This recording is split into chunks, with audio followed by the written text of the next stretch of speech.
Hi, இது Tuesday morning. ரியாவுக்கு quarterly exam போய்கிட்டு இருக்கிறதுனால 11 ஸ்கூல் முடிஞ்சிடும். லஞ்ச் கொண்டு போகணுங்கிற தேவையில்லை.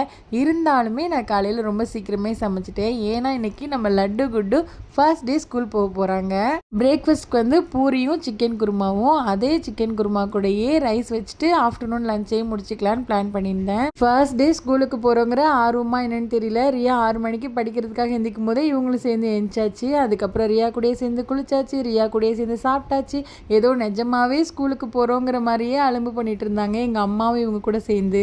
ஃபர்ஸ்ட் டே ஸ்கூல் போகிறாங்களாம், அதனால் புது ட்ரெஸ் தான் போட்டு போவாங்களாம். இவங்க பண்ணுற அலும்புக்கெல்லாம் அளவே இல்லாமல் போயிடுச்சு. அவசர அவசரமாக கிளம்பி அங்கே போய் பார்த்தா யாருமே வரல. நாங்கள் தான் ஃபர்ஸ்ட் ஆளாக போய் உட்காந்துருந்தோம். அதுக்கப்புறமா கொஞ்சம் கொஞ்சமாக குட்டீஸ்லாம் வர ஆரம்பித்தாங்க. நம்ம லட்டு குடோட குட்டி பாப்பாலாம் வந்திருந்தது. அழுகவே இல்லை, அவங்க பாட்டுக்கு இருந்துக்கிட்டாங்க. எல்லாரையும் பார்த்துட்டு லட்டுவுக்கும் குட்டுக்கும் செம்ம ஜாலியாகிடுச்சு. அங்கே நிறைய டாய்ஸ் எல்லாம் வச்சுருந்தாங்களா, அது இன்னும் கொஞ்சம் ஜாலியாகிடுச்சு. சூப்பராக இருந்தது அந்த எக்ஸ்பீரியன்ஸே. இன்னைக்கு வந்து 12 வரைக்குமே நாங்கள் அங்கே இருந்து கூட்டிகிட்டு வந்துட்டோம். ஆனால் நாளைக்கு நீங்களாம் இங்கே இருக்கக்கூடாது, நீங்கள் விட்டுட்டு போயிடணும், அப்போ தான் நாங்கள் சொல்கிறது அவங்க கேட்பாங்கன்னு அவங்க சொன்னாங்க. ஆனால் இவங்களுக்கு எந்த அளவுக்கு அவங்க சொல்கிறதெல்லாம் புரியும் அப்படிங்கிறது எனக்கு தெரியல. நாளைக்கு ஸ்கூலில் என்ன பண்ணுறாங்கன்னு அப்டேட் பண்ணுறேன். பாய்.